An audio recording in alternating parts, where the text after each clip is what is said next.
Hey, good morning, everybody. I just want to do a fast video to try to talk a little bit about the variables that can change the effects of your stitching on this machine. And there's basically just a few variables. Okay, I know I have a lot of videos and it can be confusing for some of you who don't have time to watch the videos, but I would say to please take some time, look at the titles of my videos, and then try to watch the video that you think will help you. I try to be very descriptive in the titles. So when you get a machine, if it's a new machine or an old machine that's been sitting around, the first thing you need to do is fine tune your machine, which means you need to make sure that the thread path on everything the thread touches, including the screw eyes on your table, are all smooth and not snagging your thread. Everything up to the needle plate that your thread comes up. Then that's an old machine or a new machine, because old machines that have been sitting could get rusty. Then after you've done that, you want to check your timing. I have some timing troubleshooting videos that describe how to troubleshoot your timing. Those are very, very early on. I posted some videos about troubleshooting, and then I have a really long video all about timing. So I'm not going to go into that right now. But what I want to talk to you about is that everything affects your stitches. And everything, that the smallest of thing can affect your stitches that maybe you might not think about, because if you're used to sewing on like a regular sewing machine, a lock stitch machine, they just go and they're not that finicky normally. So in today's video I did a little test of stitching, and hopefully you can see the difference between the two stitches, stitch 1 and stitch 2. So you can see there's a distinct difference in the two stitches. And I changed only one thing in this test to make a change in the stitches a lot. And so what I want to talk to you about is how do you know what to change, and how do you fix this? Because I'm going to vote that the number 2 side is the better looking stitch than the number 1 side. So then I also want to say, maybe think about joining the Facebook group, Chain Stitch Embroidery Machine Singer 114W103 Cornelli and more. If you join this Facebook group, there's members in here. You can post photos of your machine or stitches or videos of your problems. There's members in here to help you, and people will come on board and help. People with much more experience than I have. I'm still, a rookie. So what I wanted to say in this is a sample, 10 stitches per inch. Okay, I'm sewing with this. What did I change? You can see in the number 1 sample that the stitches are not sitting down on the fabric and they're like big and loopy. And then in the number 2 sample, I would call that attractive looking stitches. The number 2 sample has a little bit of a donut, a little bit of an opening in the middle, and they're locked down tight. Okay, so the reason I'm doing this video, because people say, every time there's an issue, they say lower your needle. Okay, that's fine, and you can do that, and that's an option, but my suggestion is that that's not the best option, because technically lowering your needle changes the timing of your machine.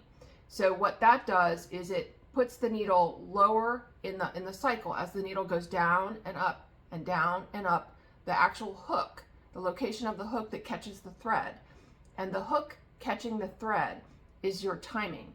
You want your hook to be catching your thread at the right time so that it catches your thread. So if you lower your needle, what that does is that makes the hook just lower. And then when the thread comes around to get caught, it's going to catch at a later time. So it's like slowing the time down on your machine. If you lower your needle, you're technically changing the timing. Okay, so I'm always doing denim jackets and things, and I don't want to have a low needle. I want to have a high needle so I can get my seams and everything under the needle. So I set my needle at the highest position, and then I adjust everything from there to get a good stitch. So when you lower the needle, you're effectively changing the timing, and I don't think you need to do that. So when you see things like this, people say, oh, your stitches are sticking up, your tension is too loose, you should lower your needle. That's not necessary. What happened here, just in this one test, is that the check spring was bypassed in number 1. So in number 1, I didn't have a properly functioning check spring. And the check spring is the spring that's right before the looper. Sorry, I got out of focus here. The check spring is the spring right before the looper. It's the one on the arm. Hang on, I'll get a sample. Okay, so this is your check spring. It has, it has a spring on one end and the loop for the thread on the other. This is basically the check spring. All lock stitch machines have one as well, but the lock stitch machines usually have it incorporated into the tension area.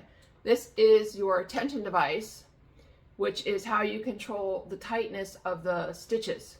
So this, if it's not functioning properly, it gives you the number 1 situation. Okay, so the only variable between number 1 and number 2 was that the check spring was bypassed and not functioning in number 1 and number 2. So you can, in number 2, the check spring is working. So you can see that not having your check spring adjusted properly has a huge effect on your stitches. Okay, it's one of the variables. So the stitch length is 1, but that makes your stitches smaller. So that's really not an adjustment in how your stitches look necessarily, but this is the check spring. So if you increase the tension on the stitches, your donuts or your circles will turn into footballs or little slits. So when the check spring is working properly and you have light tension, your loops will be round and have air in the center. And as you increase your tension, this is how you increase and decrease your tension on here. You screw this knob in or out to decrease or increase the tension, which is the spring which holds the thread in the discs. Okay, that spring, the tighter it is, the more it squeezes your thread. And as you increase the tension using this, your loops will go from this to this until they get to be 2 little slits. That's what changes the tension, okay? But the check spring is what pulls your loops down and makes them flat. So when people talk about lowering the needle, you're actually modifying your timing, and that can go good for you or it can go bad for you. But what lowering the needle is doing from the machine in the current state, it's lowering the needle down and giving the hook a longer chance to catch the thread. So if your timing isn't right, that will affect your timing.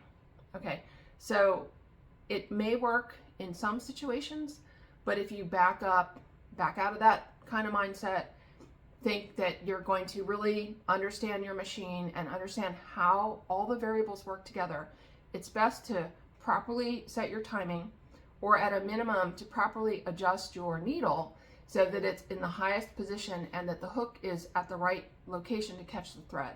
And the hook is related to the notch in the worm gear. So I'm sorry, I don't want to get into the technical details in this video. I have other videos about that.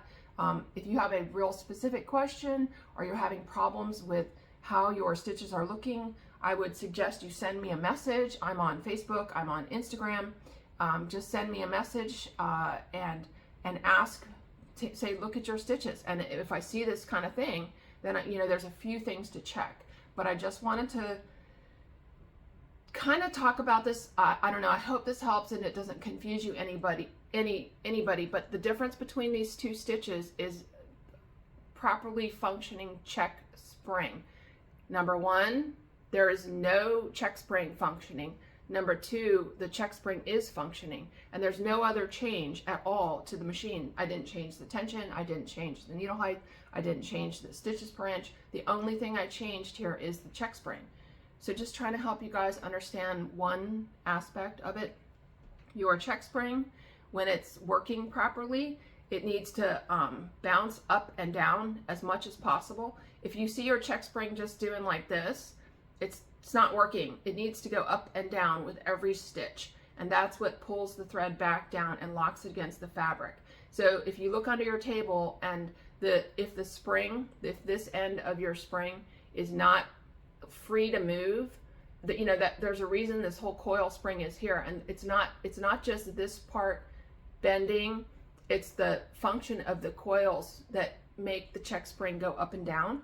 And you need to make sure your check spring is moving up and down as much as possible when you're sewing, and that will help your stitches. So that's one of the things. And then, you know, there's others, but that's a real important one, and I think people don't think about it and kind of neglect it. And okay, sorry to be too long in this video, but hopefully what I'm telling you will help you. A check spring is an easy thing, and sometimes you may have to take it out of the machine and you may have to stretch it long ways. You may have to grab it with pliers on both ends and actually stretch it apart so that you can be sure that the last coil is free from the metal housing of the machine, so that the last coil is free to move. And you want this to go up and down as much as possible while you're stitching. So make your machine go and stick your head under the table and look and verify that this is going up and down. Trust me, please, it'll help. Okay, all right. Okay, well, thanks for watching, and I hope this video helps you guys. Till next time, happy stitching.